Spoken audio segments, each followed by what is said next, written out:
নমস্কার বন্ধুরা, সন্ধ্যা রান্নাঘরে আপনাদের স্বাগত। আবারও চলে এসেছি নতুন একটা রেসিপি নিয়ে। আজকের রেসিপি রূপচাঁদ মাছ ভাপা। দেখুন, এখানে একটা আমি রূপচাঁদ মাছ নিয়েছি 500 গ্রামের। আমি ভালো করে কেটে ধুয়ে নিয়েছি। দেখুন, এইভাবে মাঝখান দিয়ে ছিঁড়ে নিয়েছি। পেটটাও ভালো করে ধুয়ে পরিষ্কার করে নিয়েছি। এবার এর জন্যে মশলা করে নেব। এখানে একটা বাটি নিয়েছি। এবার এই বাটির মধ্যে আমি মশলা করে নেব। 1 চামচ নুন দিলাম, 1 চামচ লঙ্কা গুঁড়ো দিলাম, 1 চামচ হলুদ দিলাম, 1 চামচ জিরে আর ধনে গুঁড়ো একসাথে আমি মিশিয়ে রেখেছি দিয়ে দিলাম।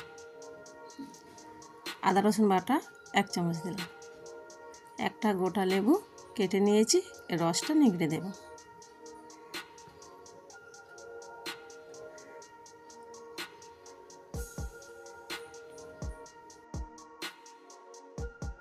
আর একটু গোলমরিচের গুঁড়ো দিলাম। আর দিলাম 2 চামচ তেল, সরিষা তেল। এর মধ্যে সরিষা তেল দিতে হবে, সাদা তেল দিলে হবে না।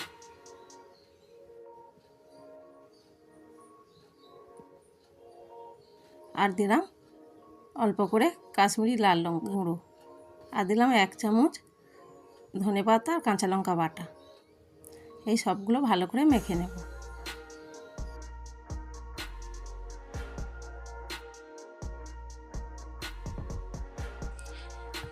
দেখুন, মশলাটা করা হয়ে গেছে। এবার মাছের মধ্যে মশলাটা ভালো করে মাখিয়ে নেব। দেখুন, মাছটার গায়ে মশলাটা ভালো করে মাখিয়ে নিতে হবে। মশলাটা নিচ্ছি, নিয়ে দেখুন এইভাবে ঘষে ঘষে ভালো করে মাখিয়ে নেব। এই যে মাঝখান দিয়ে আমি চিড়েছি অল্প অল্প করে, ওই চেরাটার মধ্যে হাত দিয়ে ভালো করে মশলাটা ঘষে ঘষে মাখাতে হবে, তাহলে মশলাটা ভালো ভিতরে ঢুকবে। এইভাবে ভালো করে সমস্তটা মশলাটা মাখিয়ে নেব। এই পিঠটা মাখানো হয়ে গেছে। আমি আরেকটা পিঠ উল্টে দিলাম, দিয়ে আবারও মশলা নিয়ে এই পিঠটা ভালো করে মাখিয়ে নেব। দেখুন এইভাবে হাত দিয়ে ঘষে ঘষে মাখতে হবে। দেখুন পেটটা আমি কেমন চিড়ে নিয়েছি। এই মশলাটা এই পেটের ভিতরে ঢুকিয়ে ভালো করে ঘষে ঘষে মাখিয়ে নিচ্ছি। কি সুন্দর মশলা ঢুকে গেছে দেখুন। এইভাবে ভালো করে মাখিয়ে নিতে হবে। মাছটা মাখানো হয়ে গেছে, আমি 1.5 ঘন্টা চাপা দিয়ে রাখবো। এখানে 2টো কলা পাতা নিয়েছি। কলা পাতাটা একটু আগুনে সেঁকে নেব।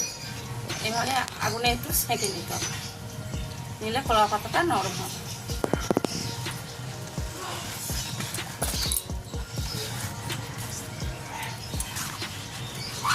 সেঁকা হয়ে গেছে।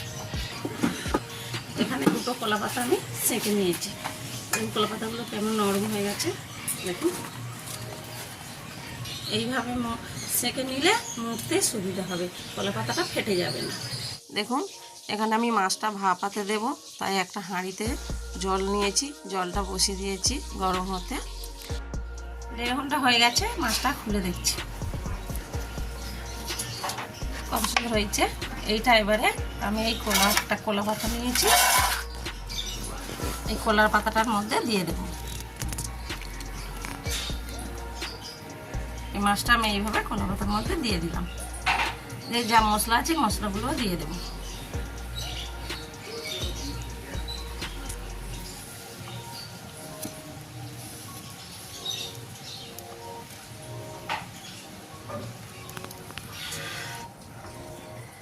এই কলা পাতাটা এইভাবে মুড়ে নিচ্ছি।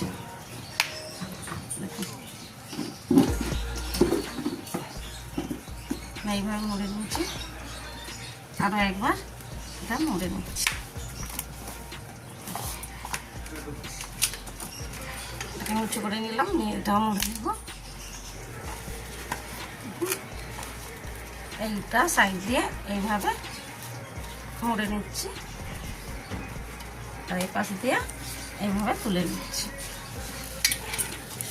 দেখুন, মাছটা যেহেতু বড়, আমি আরো একটা কলা পাতা নিচ্ছি।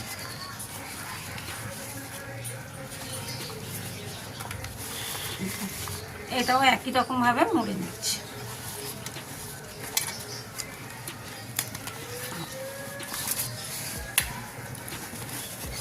এটাও একইভাবে এইভাবে মুড়ে নিচ্ছি, আর এই সাইড দিয়ে এটা তুলে দিচ্ছি। এইটা আমি সুতো দিয়ে বেঁধে নেব।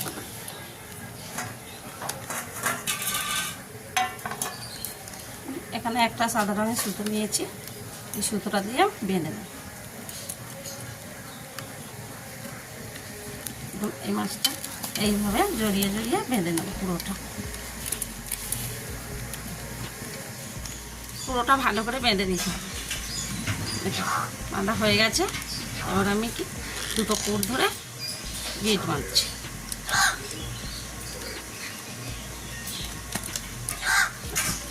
বাঁধা হয়ে গেছে, দেখুন ভালো করে বাঁধা হয়ে গেছে। এবারে এইটা আমি ভাপে দেব। দেখুন এখানে একটা ফুটো ফুটো গামলি নিয়েছি, মাছটা ভাপিয়ে নেবো, তার জন্যে এই হাঁড়ির মুখে বসিয়ে দিলাম। যেই মাছটা আমি বেঁধে রেখেছিলাম ওটা এর মধ্যে দিয়ে দিলাম। একটা থালা চাপা দিয়ে রাখলাম, 10 মিনিট চাপা দিয়ে রাখবো।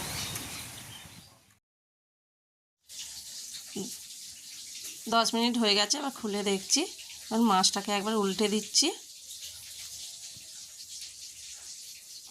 মাছটা উল্টে দিলাম, আমি আরও 10 মিনিট চাপা দিয়ে রাখবো।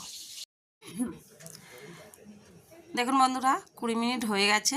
এবার আমি ঢাকাটা খুলে দেখছি। এবারে এইটা নামিয়ে নেব।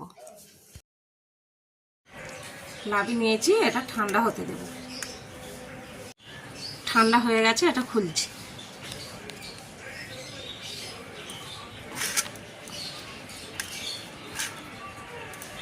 এবার আমি কলা পাতাটা খুলছি।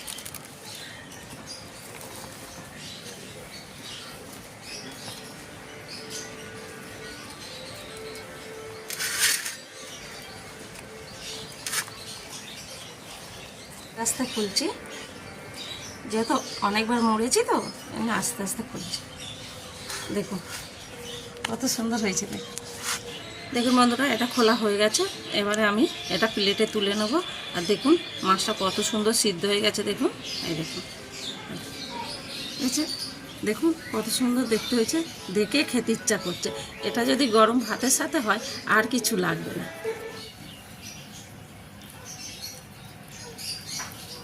দেখুন কত সুন্দর সিদ্ধ হয়ে গেছে।